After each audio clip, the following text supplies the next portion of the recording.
From the News Channel 5 Network, this is SportsLine.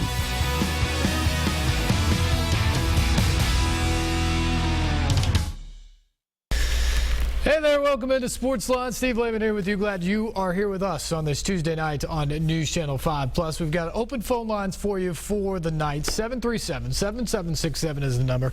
We want to hear from you on a variety of topics. We got a huge basketball night around. Tennessee State, Vanderbilt matching up here in town. You've got the Battle of the Boulevard, Belmont and Lipscomb hooking up for the 139th time. We can talk early season college basketball if you want to get in on that.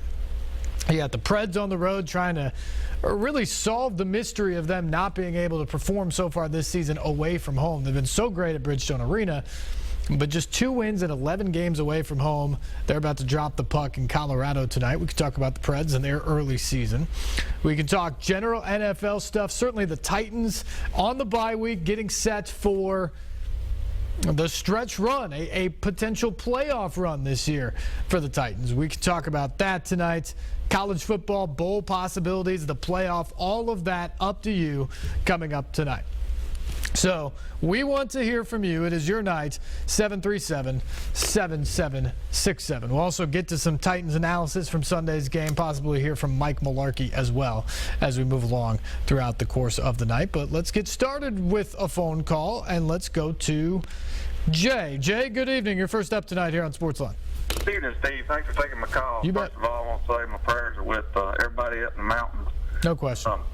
I just wanted to say, being a Vandy fan, Saturday night was absolutely awesome. I don't think we left West End until about 1 o'clock in the morning.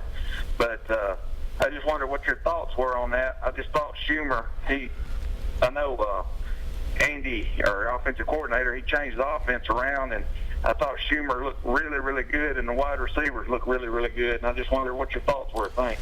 Yeah, I agree. I thought Kyle Schumer threw the ball well, and guys caught it the other night. And that was a far cry from what we saw early in the season with Vanderbilt. To me, the biggest thing that I took away from that game on Saturday night is as much talent as Tennessee came into the season with, and you thought Vanderbilt was considerably behind in that category.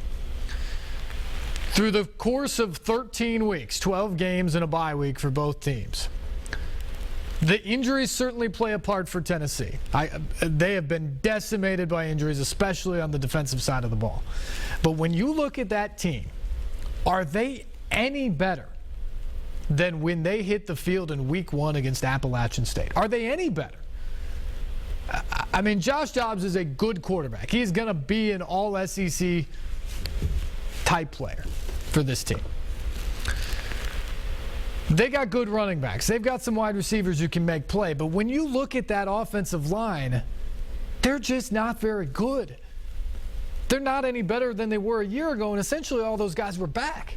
When you look at the defensive line never materialized. As great as Derek Barnett is, up front the D-line just wasn't what it needed to be. Without Jalen Reeves-Maybin at linebacker, they were a very average unit, and the secondary was just decimated by the end of the year, as much of the defense was. But that was a Tennessee team that did not get better as the year went along, and you saw that in some really frustrating performances.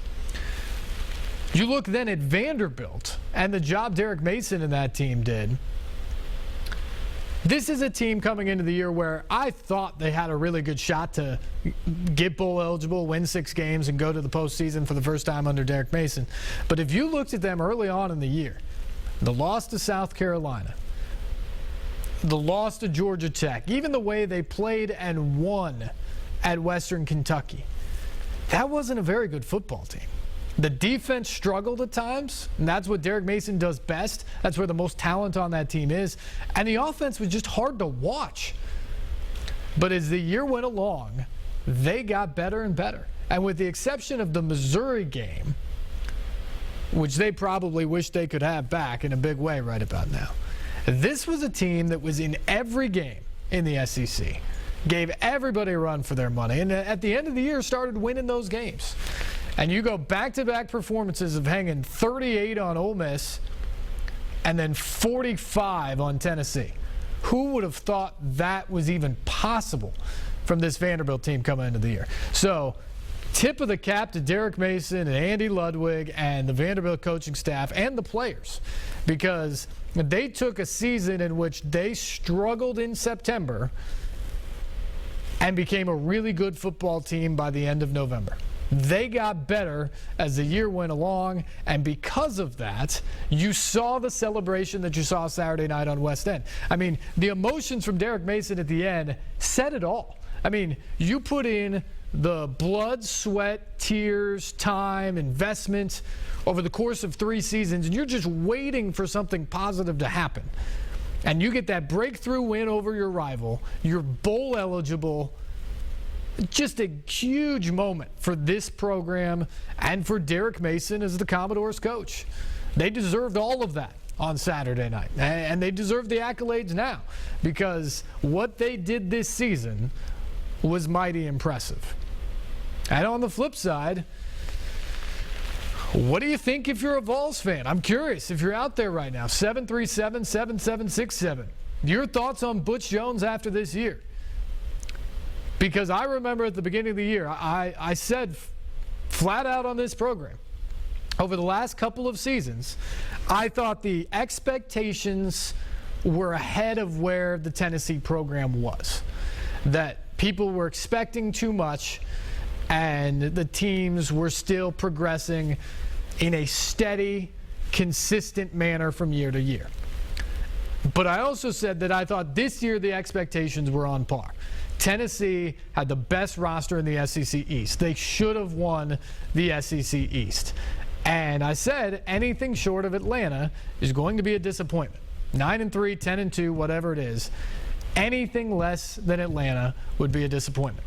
And here we are at the end of the regular season, and it's Florida, a team Tennessee beat, going to Atlanta, and not the Vols.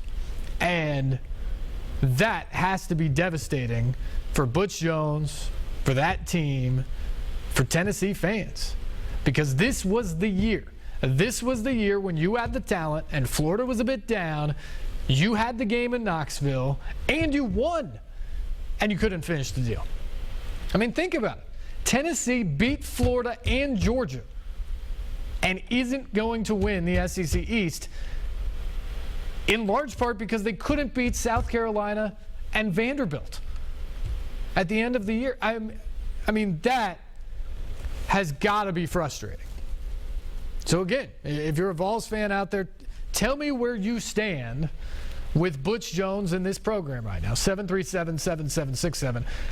I certainly don't think he deserves to be fired right now. I think that this program is much better off today than it was when he took it over. And so he deserves a chance next year. As he always refers to the teams by their year number, Team 120 was kind of a mess. The Jalen Hurd fiasco and him transferring away, and I don't think he had a lot of friends on this team necessarily. I think some of the leaders on this team maybe checked out a bit. He lost some to injury. Not to take any of the responsibility away from him, but some of this maybe wasn't completely in Butch Jones' control. So I think he's earned, through the entire body of work, the opportunity to come back next year. But look at next season, because all eyes are going to be on him and what Tennessee can do. And they better perform. They better not lay any eggs next year. They better compete for the SEC East Division title next year. If they do those things, maybe he's the right guy. If he doesn't, I think it's possible that you're talking about a new Tennessee head football coach going into 2018. So all of a sudden, Butch Jones goes from a guy who was seen as doing a good job, recruiting very well, building a program, to, I think now, being a guy that's going to be looked at as potentially on the hot seat when next season starts. You can recruit all you want, but at some point you got to win. At some point you got to get victories.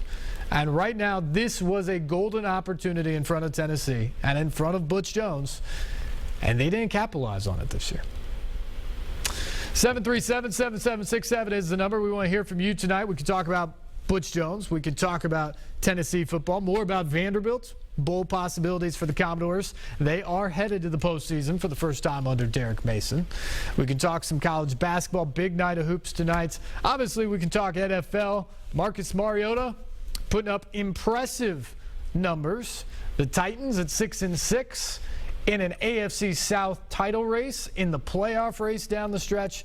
Lots to talk about tonight. We've got open phone lines for you. 737-7767 is the number. Stay tuned. More SportsLine on the way right after this.